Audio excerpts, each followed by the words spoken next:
Welcome to Syntax on this Monday Hasty Treat. We're going to be talking all about CSS theming properties. We're going to be talking about some things that have either come out more recently in CSS or maybe potentially are underutilized for you to better theme your applications and websites, to be able to control light and dark mode, and then even like a color system on top of that. So we're going to be running through a whole bunch of CSS properties that you may or may not have heard of, and we're going to be showing code. So if you are listening to this on your podcast app and you want to see some of what we're talking about, head on over to youtube.com /@syntaxfm and give this video a watch, because we'll be showing some code, and I'll make that code available to everybody in a repo as well.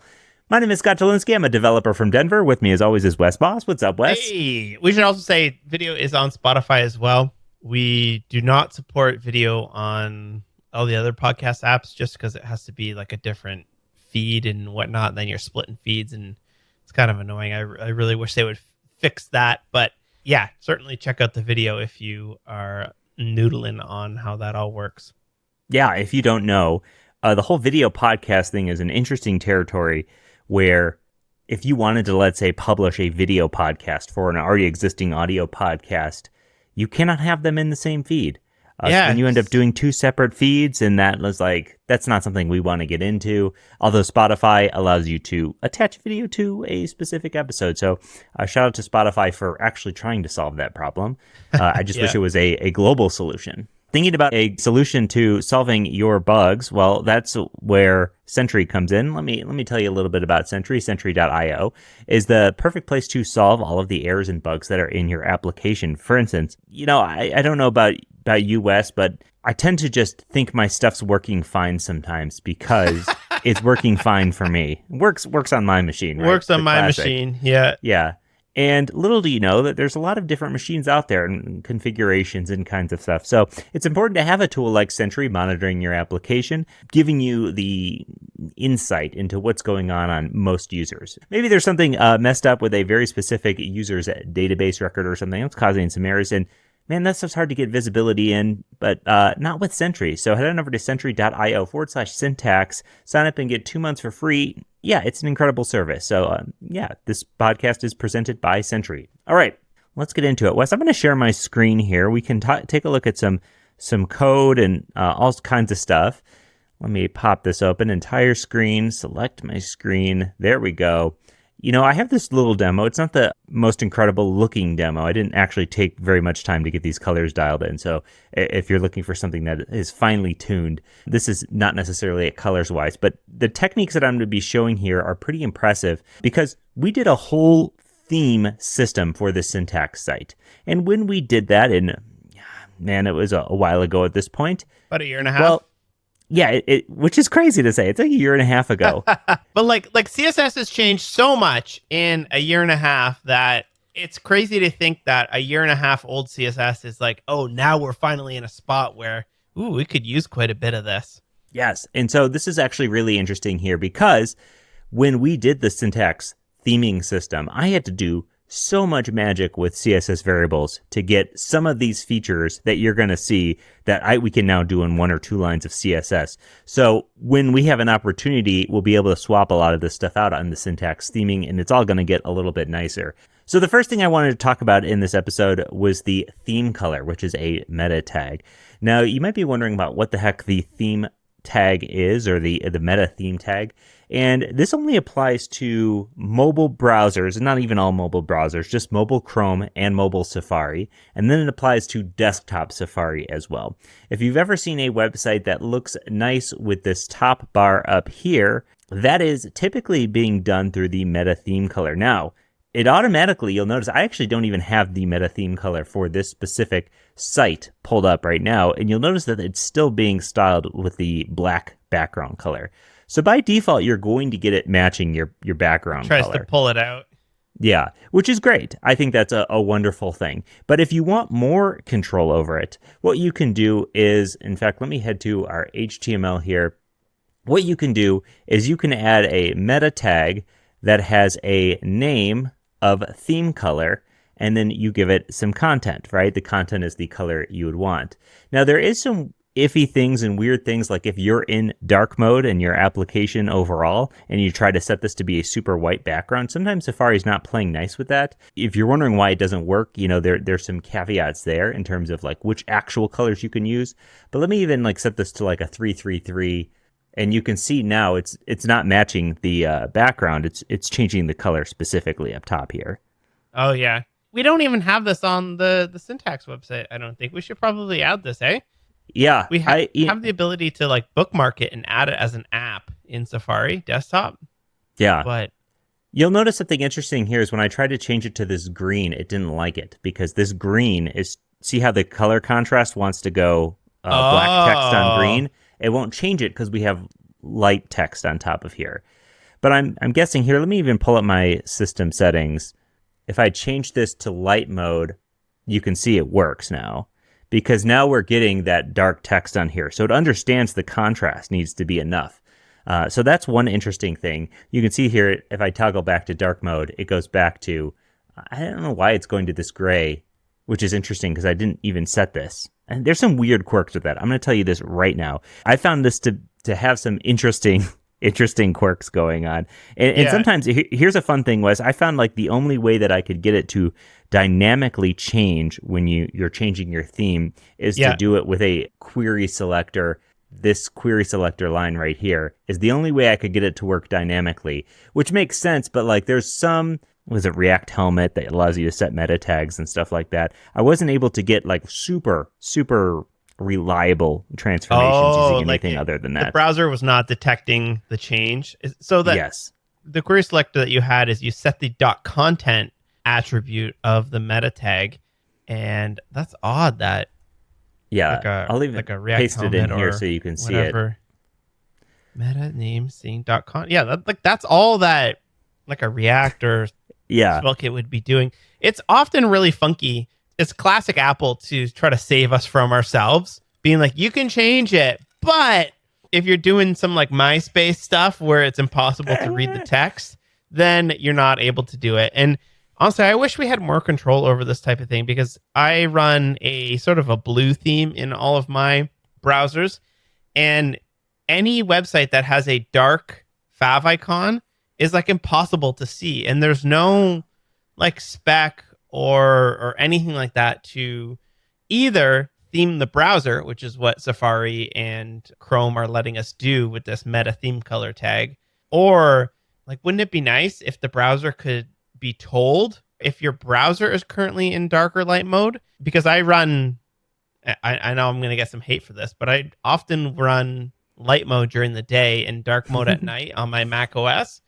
And like half the icons, GitHub icon is all washed out. You can't see anything. It's kind of frustrating. Yeah, what's interesting, Wes, is I actually do that now too. I've been changing it over. The reason why I wasn't doing light mode in the day was because it reflects off my glasses when we try to record. So I set up a better touch tool automation now. So Tuesdays at 8 o'clock, it turns my mode into dark mode only for Tuesdays at 8 o'clock. Otherwise, the schedule is what it is. Okay, so in addition to being able to do that, Wes, you actually do have control over, and let me even make this full screen. Okay, so theme color, you can also accept a media tag to say if it prefers the color scheme light, then set the background to FFF. Or in this case, we can do something obnoxious like FF00FF. I guess let's do, I guess these are all, let's do something obnoxious. What's a dark, obnoxious color? We could do 00FF00. No. A dark, I don't know if there are any, like a there dark, we go, like aubergine or something like that. Well, I just did this blue where we did 4 zeros and 2 Fs. I would imagine that blue. If you have, so in this particular case, if we're dark mode, it's going to be this blue, and if we're light mode, it's going to be this purple. I guess it's purple. You could call it purple. Let's give this page a refresh, and you can see, right? It's like not. It didn't even take that time. I'm wondering if I change it to light mode, if it will take. See, now it is giving the green, which that's because this one's overriding it. Maybe that's why. Let's get rid of this one. Actually, let's comment that out. Okay, that was it. It was being overridden. One of the many things you could have happen here.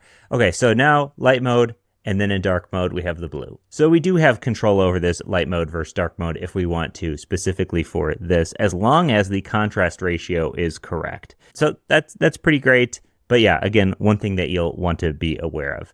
So this is just one tiny little aspect. Let's talk about some other cool things. And let me even comment these out so we can get the default ones back in here for this demo. The next cool thing I wanted to talk about was the color scheme and the light and dark function. These things really work well together, but we're going to first talk about the color scheme property. Now, color scheme property is actually a very fascinating property. It kind of defines what your application can work in, if it's going to be light mode or dark mode. You can also specify things as being only light mode or only dark mode. And you can do that at a root level. In fact, where we're using this right now is at a root level. But you can also tag a specific div or section or any selector with color scheme only light or only dark. And I'll show you how we can do that in a second. Thinking in components rather than globally on the entire website. Yes. So right now we're saying that this site can be light, dark, and in light mode it looks like this, and in dark mode it looks like this. What's cool about this is that this is kind of automatic. If you set color scheme light, dark, if your user is in dark mode, it's going to give your application default properties for dark mode. It's going to make your background dark. It's going to make your text white. So that way you don't even have to necessarily program that in. In fact, let me even comment all this stuff out. While you're doing that, I'll talk about that. So that color scheme property in your application will set the browser defaults, which is black text, white background, to the opposite. And there are some Chrome extensions that will sort of add those to websites for people, because often you visit a website that was built 50 years ago, you can override those. And I've run into a couple use cases where I'm not running those on my own personal website, and my own personal website sort of assumes like white background, black text in some locations. And I've gotten a lot of people be like, hey, your website doesn't work in dark mode. And I was like, I don't have dark mode. And they go, oh, what? And I'm like, are you running some sort of extension or something to add it? I'm like, oh, yeah, it turns out I am. I think the syntax email had the same issue as well. Caitlin went and fixed that. So I think like at a minimum now, you should be adding these to your website, even if you're not having a light and dark mode, because people will sort of just try to override it to add a dark mode to yourself. So either turn off the ability to do light or dark mode with this color scheme only light or only dark, or simply just provide some good defaults, which will override this. Yeah, so let me even show you. This is with most of the styling turned off on this site, and you can see this is what the default is for the dark mode and the light mode. I think there is maybe, there is some CSS being applied. I guess drop downs, day picker. Yeah. Just giving you that kind of inverse contrast out of the box without you having to do anything. And this is not, I didn't have to build in a JavaScript toggle. This is giving me access to using the system settings no matter what. Now, what's really cool is that I have a method for overriding this as well. You know, typically on native apps, you get system, light mode, or dark mode. So we'll talk about that in a second too. But I want to show you something really neat about this. So we were able to also, like we mentioned, define specific even sections as being light mode or dark mode only. So in this, I have a class which is just dark. No, don't rewrite. I have a class which is just dark, and even if we comment out this stuff, and I have a class which is just light. So we have only thing that's on there is color scheme only light, and this is color scheme only dark. You'll notice that the only light color scheme, while this text didn't update here, the button, which is the default styling stuff, did in fact update. And if we change this to be dark light mode here, this one, even the button is getting light text. Now, this is one of the situations where you're going to need to do more with your CSS to get it to behave nice, but you can have an always dark mode and an always light mode for specific divs. And what we'll show you in just a second is how you can get that to persist and actually work in a way you want it to. So, and one little tip that I picked up from you on the syntax website is instead of setting, like, I know this is just an example where you're setting background color on one, but instead of doing that, set your variables on that div. So if something is a dark component, then set your like dash dash primary color to be black and your dash dash text to be white. And what that will do is it will then scope the variables to that specific div. You could even use the new CSS donut scoping so that it doesn't keep going with any nested components. Yeah. So let's get into how we can even take this further, because along with color scheme, light, dark, Yeah. and being able to say only light, only dark, those types of things, we also have access to what in my mind is one of the cooler additions to CSS very recently. And this is the light dark function. If you haven't seen this, it's very simple. The first parameter is the light mode. The second parameter is the dark mode. So if you want to have a very, very simple system here, you can say light, dark, var is, okay, so for light mode, the background here for us is going to be white, black, and the foreground is going to be black or white. That will cause this, as we can see here, to not only work well with what we had, but also respond like this. And the code that we did for the always dark and always light zones is exactly what I showed you before, where in fact we had just color scheme only light. The only difference is I'm reassigning the background to be the var BG and the color to be for frontground. That way it just kind of gets that variable scoped, and then it calculates the light dark based on that function. So it says, all right, the foreground, what is the foreground? And I'm in a light only context. What is the foreground? All right, let me jump up here. In a light only context, the foreground is black, even if we're in dark mode like we are right now. One thing about this color scheme property and the light dark is that it's literally only light and dark. And a lot of people sort of hit the problem. They go, okay, well, I want the ability to just do themes, instead of light and dark. It's kind of limiting where it's only two. And there is talk in the standards process to take this API now that it's settled and extend it so that you could come up with your own color schemes, because the color scheme CSS property allows you to write light, comma, dark. But I think they've done that so that you could say light, comma, dark, comma, syntax, or what are some of the other themes that we have on the syntax website? Wave Race 64. Wave Race, that's the one. Yes, there's some fun ones. And you know what, Wes, the more I've been doing this, the more I have been separating the idea from themes and light and dark. Like certain themes could be classified as a dark theme or a light theme. And then that like brings along a certain set of like things, but then maybe the colors are maybe more based around the accents. It's all complex stuff. But let's talk about how you can get a system or a light or dark mode. So like if we wanted to force light mode, well, all I'm doing is I'm adding a class to the body with mode light. Yeah. So if you want to force light mode, all you have to do is say the CSS property only light. That's what you do to force light mode. And likewise, to force dark mode, you say only dark. And that could be on the root or the body of your thing. And then if you have nothing there and it's just using the light dark function, then it's going to default to your system.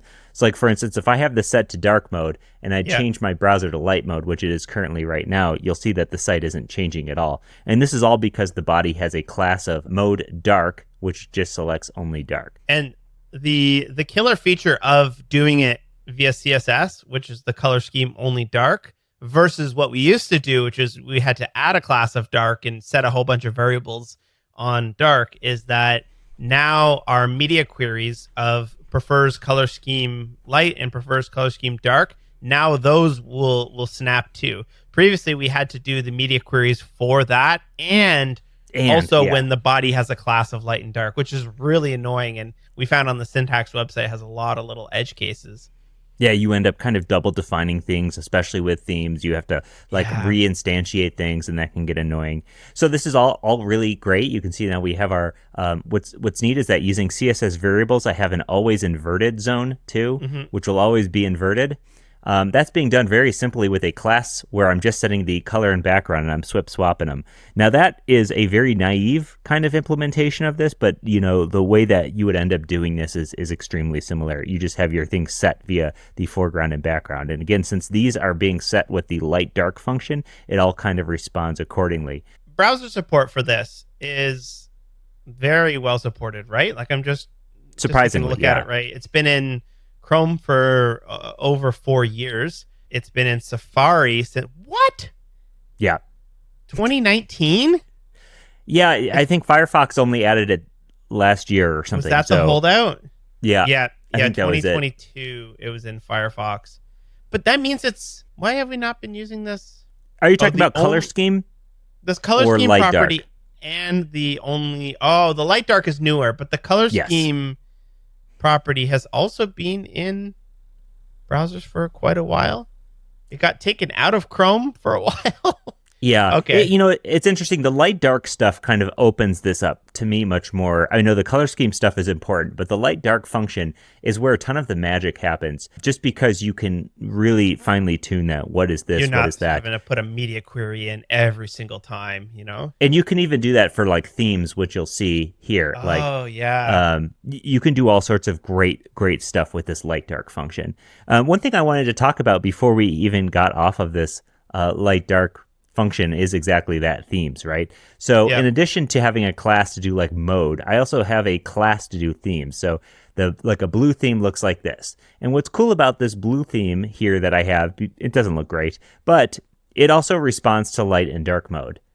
And where I have, because I'm using the light dark functions to say, hey, the background for light mode, have it be light blue, and the background for dark mode, have it be dark blue.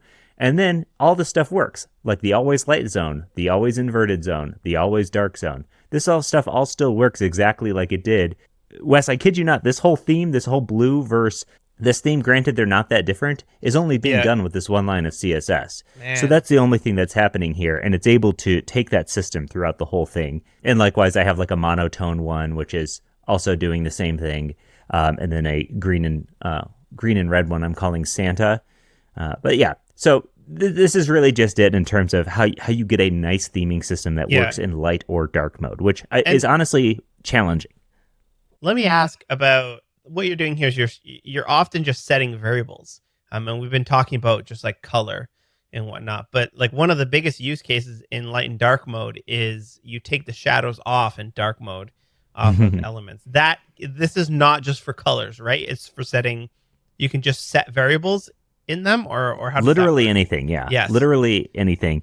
So you could say, in light mode have a shadow, in dark mode have nothing, or maybe even have a border in dark mode only. And there's a lot of different strategies you can take for that. You could have a faint light border in dark mode. You just need to have two property declarations.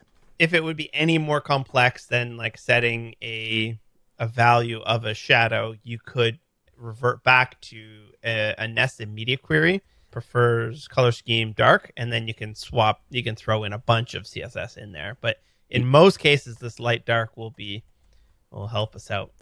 Let's even do this live, Wes. I'm going to do a box shadow, and it's going to be light. Oh, get out of here. Light dark. So the box shadow in light mode is going to have a value of, let's do 1 pix, 1 pix, 1 pix, black, and then none. And then for border, we'll have a light hyphen dark, and for light mode, we'll have none. And then for dark mode, we'll have a 1 pix, no, get out of here, 1 pix solid white, like this. Let's see if this works. Let's refresh this. Make sure I didn't goof up any of the actual CSS here. I'm not seeing a border on these. All right, because you're in dark mode. Yeah, there should be a border. And there's no box shadow either. What's going on here? All right. Well, I'm not going to debug this live. Maybe.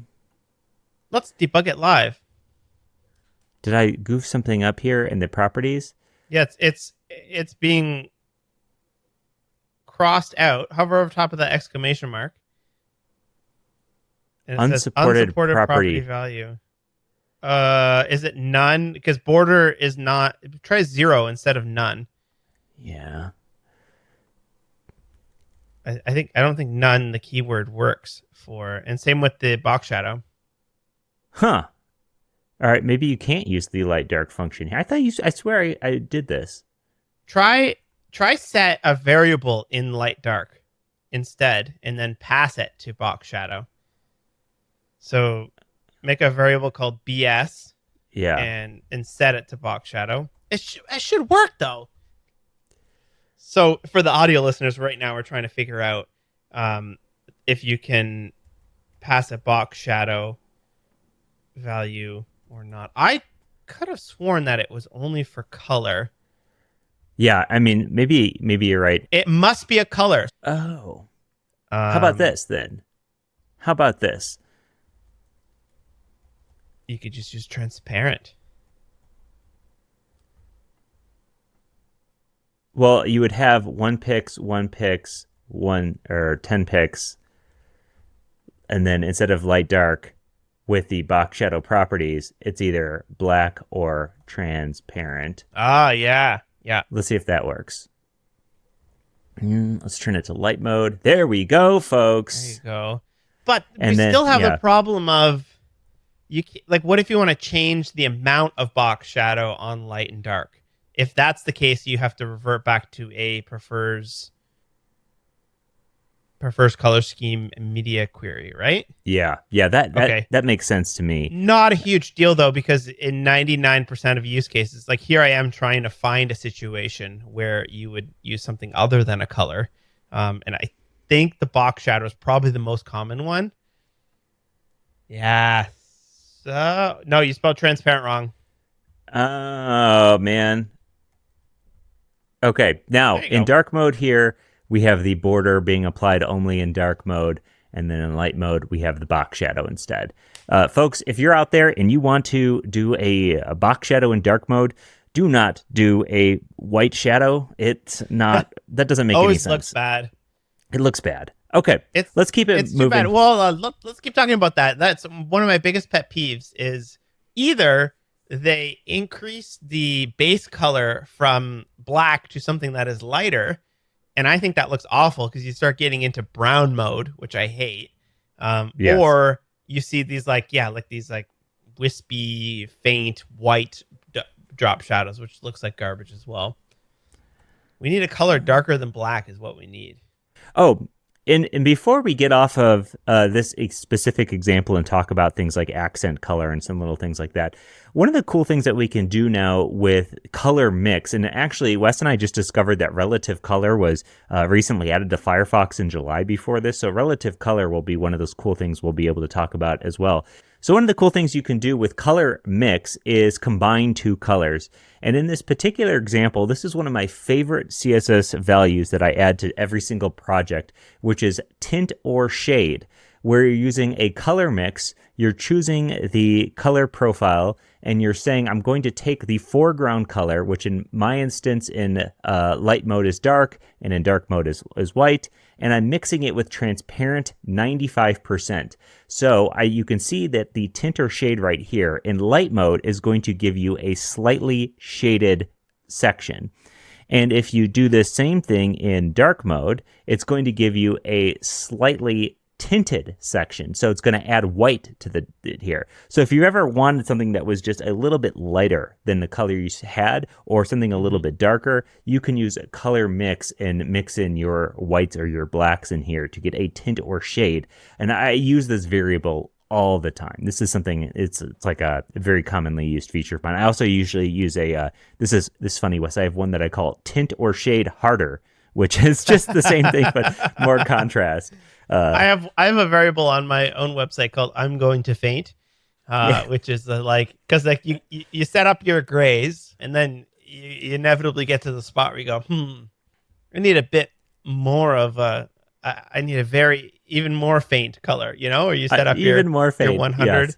Often I walk by houses in Hamilton that have been like infill development, and they have like a 0.5, like the house number is like 29.5, and it's because they split a lot into two houses. And I often Mm. think about how I've committed to my color profiles, and I need something in between. Yeah. All right, let's keep moving on some things that you may not know about that have landed in the browser a little while ago. One of these is accent color. Accent color allows you to style the inputs for form inputs just by giving it a color. And you can see how this works on screen with like it styles the checkbox for you, or it works with radio or range or progress as well as checkbox. Now, this is All nice the because native inputs. yeah, so many times we're just like, all right, this native input is ugly and blue or it's gray or whatever. Let me just change it. And, you know, by all means, I don't think this is going to solve people wanting to style their checkboxes or things like that. But sometimes you just want it to match your dang theme, and you can do that with accent color. And likewise, another one is the selection styling. In the past, with selection styling, we had to always use, browser prefixes.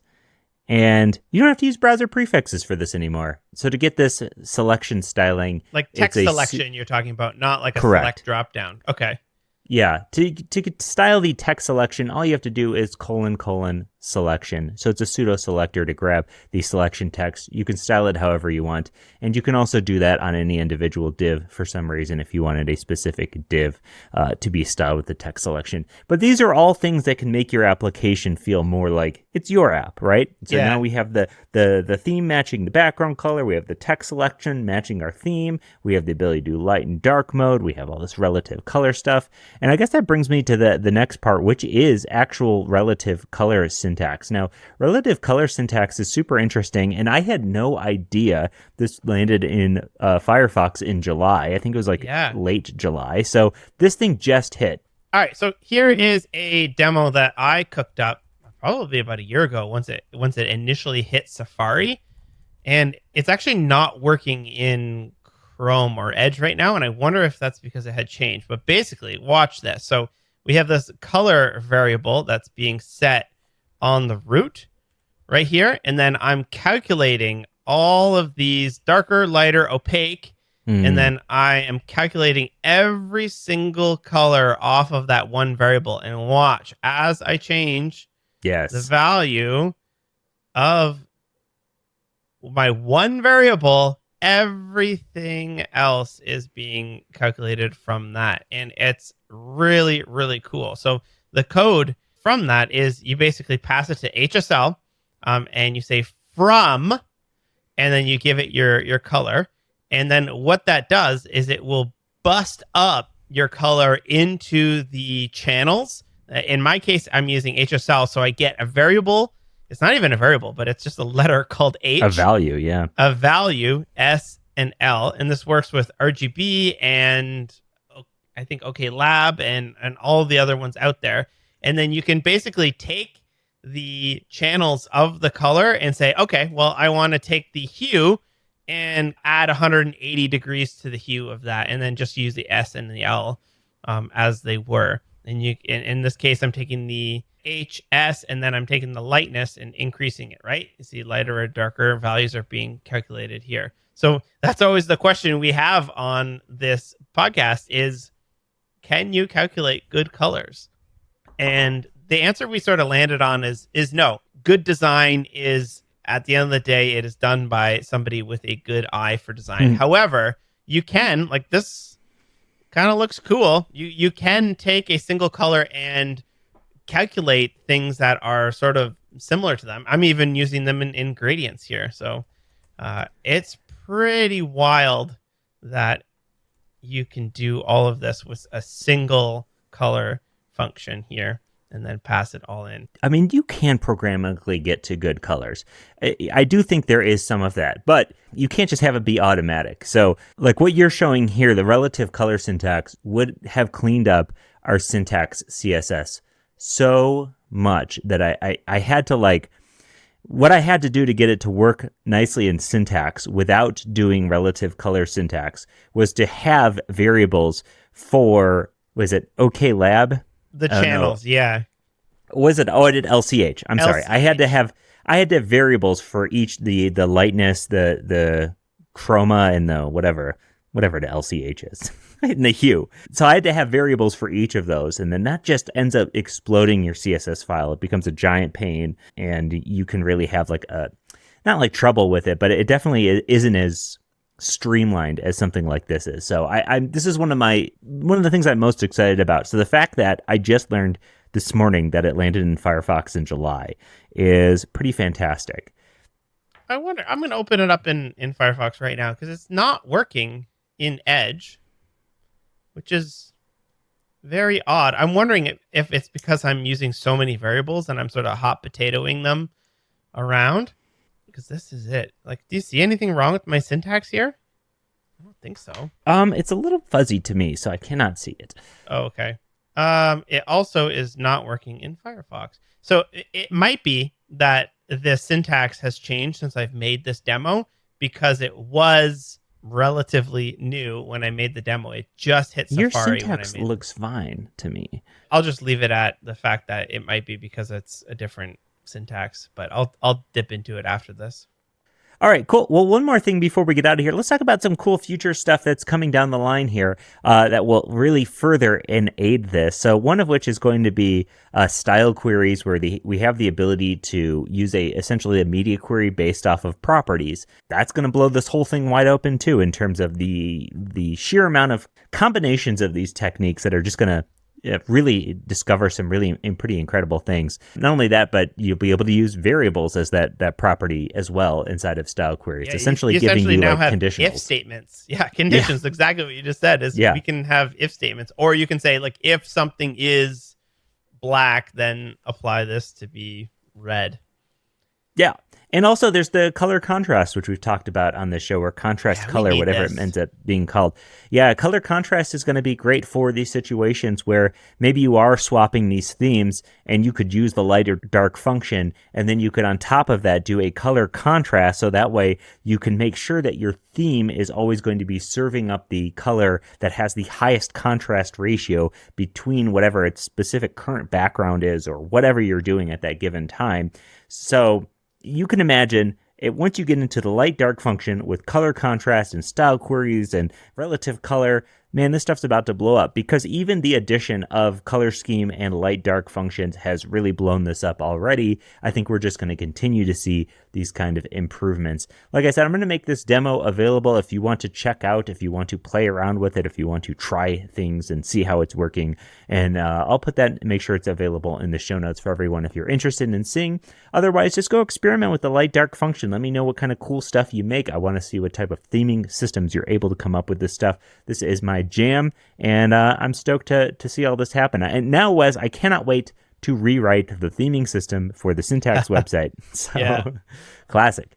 It's a good time for CSS. All right, that was the Tasty Hasty. Thanks everybody for tuning in. We will catch you later. Peace. Peace.